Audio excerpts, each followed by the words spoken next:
shoppers, it's Chef Leticia here at the North 27th Street in Hy-Vee store. I'm here to bring to you a special demo today on how to make something amazing for the upcoming holiday, which is Thanksgiving. Now, there have been a lot of changes in the store, but one of the things I love the most is our new bulk area. It's phenomenal, folks. Come on down, check it out. Now, one of the things that they do offer that no other place is going to offer is we have infused oils. For example, in this little bottle, I've been able to combine a garlic oil as well as with a pepper oil. And I'm going to use this today to show you how to make an amazing, succulent, juicy prime rib. So let's get on to today's demo. Now, one thing I love, other than turkey and ham, is a prime rib during Thanksgiving. But the problem is most people don't know how to make it. So that's where Chef Leticia comes in. I'm going to help you be the hit of the Thanksgiving dinner with a prime rib. So if you want something different other than Thanksgiving ham or turkey, just go ahead and use my recipe. They're going to love it. What we're going to use is our Hy-Vee Choice Reserve Beef Bottom Round Roast. This is what makes a prime rib. How you season it and how you cook it is the secret to how making it wonderful. I had hoped to have our meat department cutter here, but he's a little busy right now with the Thanksgiving holidays coming up. So I'm going to have to go ahead and do it myself.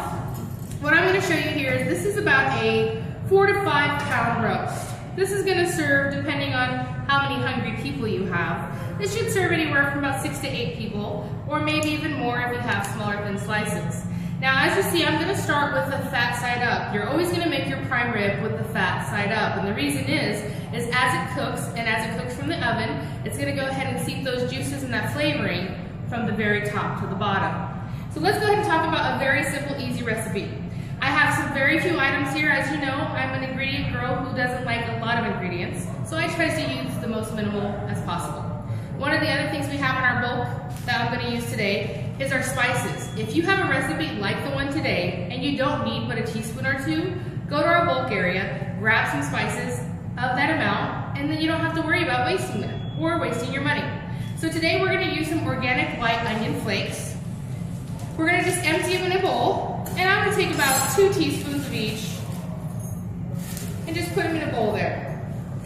Then I'm going to take some fresh thyme. Now make sure you cut it up. I use Mariposa's thyme, or you can even use our organic, grow your own plants in our produce. If you haven't been to our produce area, make sure you come and check it out. It's phenomenal.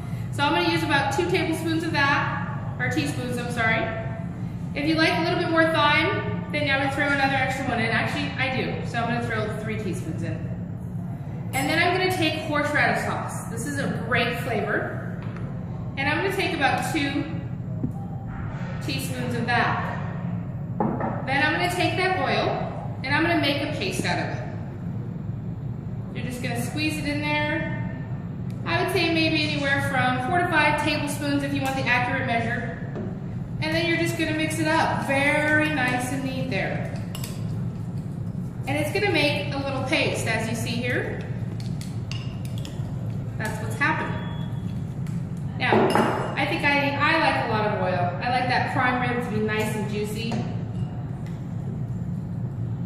And in case you didn't know about oils, one of the things about olive oil, which is what some of this is here, is that it helps to break down the muscle of any of your meat, okay? And that when you break down that muscle, it helps to keep that meat nice and tender and juicy. So that's just a little FYI for you, from me to you. Everybody, I'm sure, is excited about that Husker game. This would be a great Husker meal for you, because we're going to win, right? So as I got that all mixed up, what I'm going to do next is I'm going to go ahead and I'm going to season my roast with just some simple salt and pepper. People think that they have to over-season things, but that's not the case at all. I'm going to press it in. Don't forget to press your nice salt. I'm going to take some of that thyme that was left over, kind of rub it in there with that salt. And I'm going to season each side.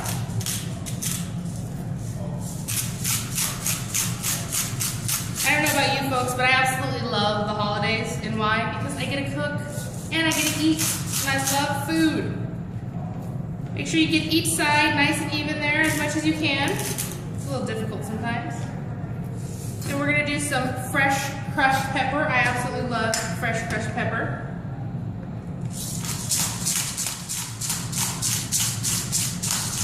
Now, a prime rib is very tricky. Make sure that when you are cooking it, you don't overcook it, because most of the time you should be eating it at a rare or a medium rare. I know some people like it done well. I will give you a little secret. To have it done well, make sure that you cook it in without a jus forward to about 117 degrees. Then put some au jus at the bottom and continue to cook it into your medium rare or your medium well, whatever temperature that's going to work for you. But you definitely don't want to lose the taste of the steak or your rib. And you also want to make sure that you keep those juices flowing. So I've got some great seasonings on here. We're going to press them in. Just make sure it's all nice and perfect there. And then what I'm going to do here is I'm going to take my knife, just a little bit, and I'm going to cut a little bit of this fat off, only a little bit. I'm not going to cut it off completely. I'm just going to open it and flap it open here, because I want some of those juices right in here. So as you see, there's a small little pocket. I'm going to take a little bit of my mixture, and I'm going to put it right there. Make sure you keep mixing that mixture so that oil doesn't separate. And then what you're going to want to do next, and you can probably use gloves for this. I'm not really a gloves person because I always wash my hands, so I'm going to go ahead and just put it completely over. But if you don't want oil on your hands, you're good. And you can also feel free to taste it. Now, I usually tend to not have to, because I've been doing this for a while now. But if you need to taste it and you want more horseradish sauce, by all means, put more horseradish. More oil, put more oil. Salt and pepper, whichever works best for you. Now, the last thing I'm actually going to do is I'm going to go ahead and put some garlic on it.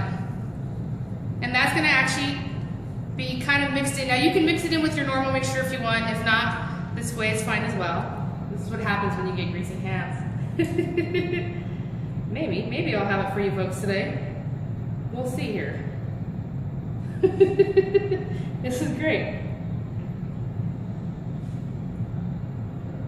Just don't do this like me, okay? Make sure you don't actually make this mistake, which is get your hands all greasy before you open your garlic. Ah, there we go, perfect.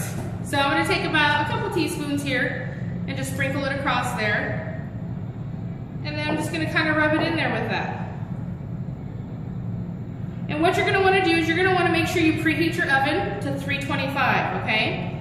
And you're going to cook it for about an hour to 2.5 hours, or an hour and a half to 2 hours, I'm sorry. And you're going to make it show at 325. You're going to pull it out, and then you're going to go ahead and check it. If it's at that 117 temperature, it's going to be done. If it isn't, go ahead and put it back in and increase it to about 350 for about another 30 minutes. Now, everybody's oven varies. So make sure you do know your oven.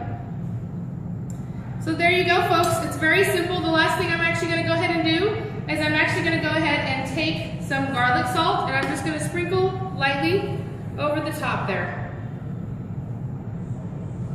And that's going to be your end result. That's what it's going to look like when you actually go ahead and place it in the oven.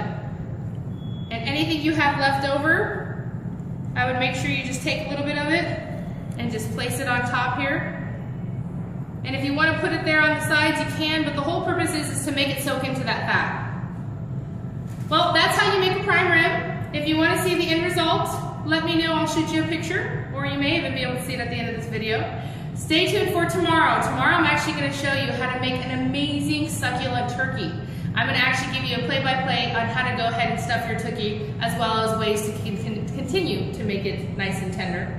And on Saturday and Friday as well, we're going to be giving out free samples of our ham. I'm making a pineapple bacon marmalade ham tomorrow. You can get a sample between 4 and 6. And on Saturday, that turkey we're going to show you tomorrow, I'm going to make that for you, and you can get it between 2 and 4. Now I know the game's going on, so if you want to come early, I'm also going to be doing a demo between 12 and 2. And if you want some ideas on how to make that game more fun with food, just let me know, because I'm always here to make every meal in your house the best meal. I appreciate your time again, folks. I hope you enjoyed the demonstration today, and I'm sorry for my mess here today and any mishaps you may have had. I look forward to seeing you back in the store, and thanks again. Have a good day.